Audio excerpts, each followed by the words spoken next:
Oke, baik.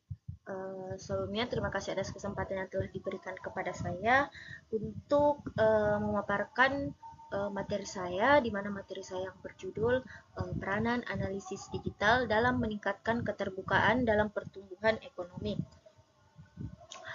Baik, sebelumnya perkenalkan nama saya Nurul Ismi dengan NIM 2127 9012.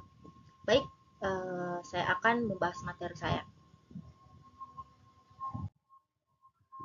Untuk subtopik atau topik yang akan saya bahas pada kesempatan kali ini, yang pertama ada pengertian analis digital. Yang kedua, ada aspek-aspek analis digital. Yang ketiga, peran analis digital dalam meningkatkan keterbukaan dan pertumbuhan ekonomi. Dan yang terakhir, ada kelebihan analis digital.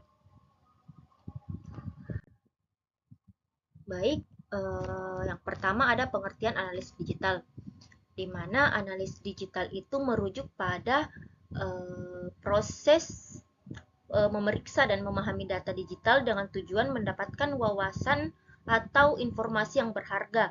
Ini melibatkan penggunaan teknik dan alat analis khusus untuk mengeksplorasi memahami dan menginterpretasi data yang dihasilkan oleh berbagai sumber. Baik, untuk materi yang kedua ada aspek-aspek analis digital.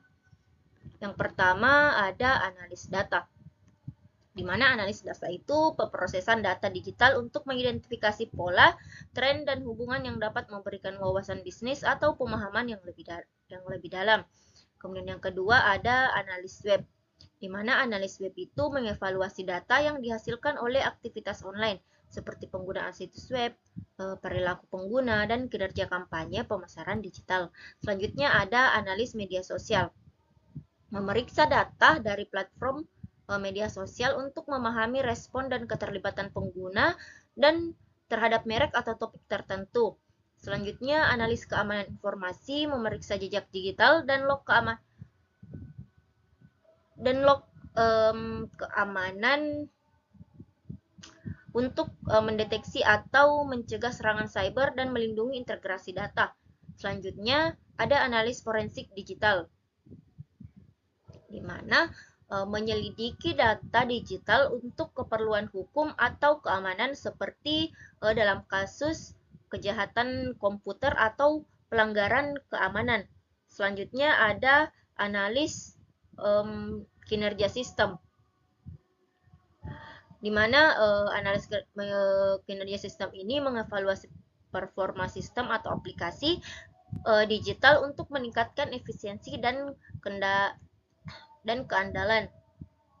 Selanjutnya yang terakhir ada analisis kampanye pemasaran digital, di mana pada proses ini mengevaluasi efektivitas kampanye pemasaran online melalui pemantauan metrik seperti tingkat klik, konversi, dan ROI atau Return on Investment.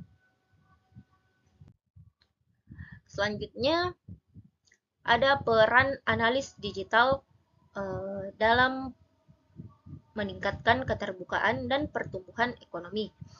Jadi yang pertama itu ada wawasan yang mendalam. Analis digital memungkinkan organisasi dan pemerintahan untuk mendapatkan wawasan mendalam tentang perilaku konsumen, tren pasar, dan kebutuhan pelanggan. Dengan memahami lebih baik kebutuhan pasar, bisnis dapat merancang produk dan layanan yang lebih sesuai.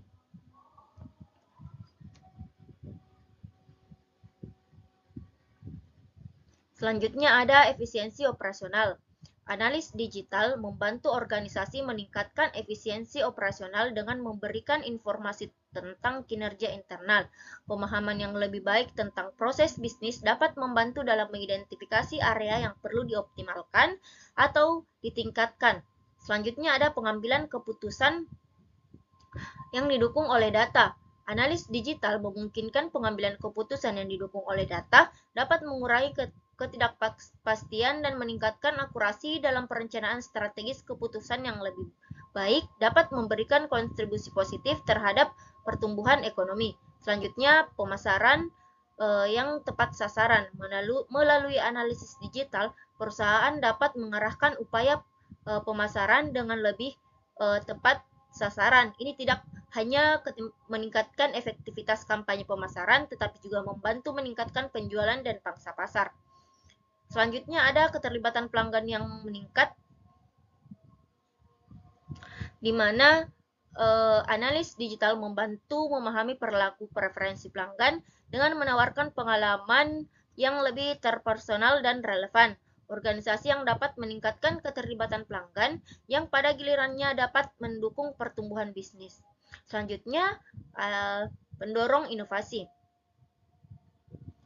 Analis digital dapat menjadi pendorong inovasi dengan menganalisis tren pasar yang melacak perubahan perilaku konsumen. Organisasi dapat mengidentifikasi peluang inovatif yang dapat memberikan kontribusi besar terhadap pertumbuhan ekonomi. Baik, materi selanjutnya, materi keempat, di mana materi keempat ini ada kelebihan dan kekurangan analis digital. Yang pertama, kelebihan analis digital. Yang pertama ada wawasan mendalam. Memungkinkan organisasi untuk mendapatkan wawasan mendalam tentang data termasuk perilaku konsumen, tren pasar, dan kinerja bisnis. Pengambilan keputusan yang didukung oleh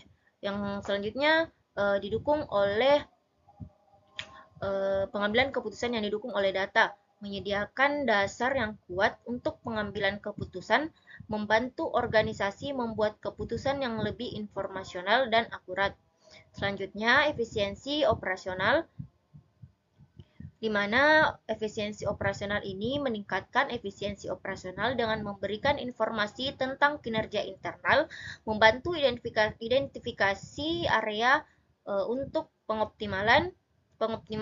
Selanjutnya, pemasaran yang tepat sasaran, memungkinkan organisasi untuk merancang kampanye pemasaran yang lebih tepat sasaran dan efektif, mengarahkan upaya pemasaran yang lebih baik, keterlibatan pelanggan yang meningkat, memahami perilaku pelanggan, dan merancang pengalaman yang lebih terpersonal, meningkatkan keterlibatan pelanggan. Selanjutnya, pendorong inovasi, meningkatkan mengidentifikasi peluang inovatif dengan menganalisis tren pasar dan merubah perilaku konsumen. Selanjutnya, peningkatan daya saing global, meningkatkan daya saing perusahaan di pasar global dengan memahami kebutuhan pasar internasional dan menyesuaikan strategi bisnis.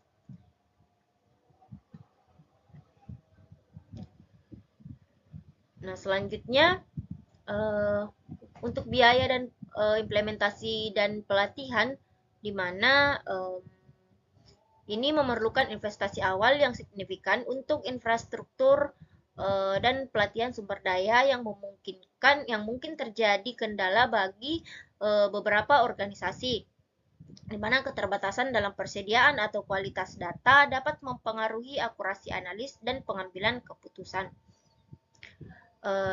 Juga risiko terhadap keamanan data termasuk potensi serangan cyber atau pelanggan privasi dapat timbul, dan perlu mematuhi regulasi dan kebijakan privasi data yang semakin ketat untuk dapat menimbulkan tantangan hukum dan administratif.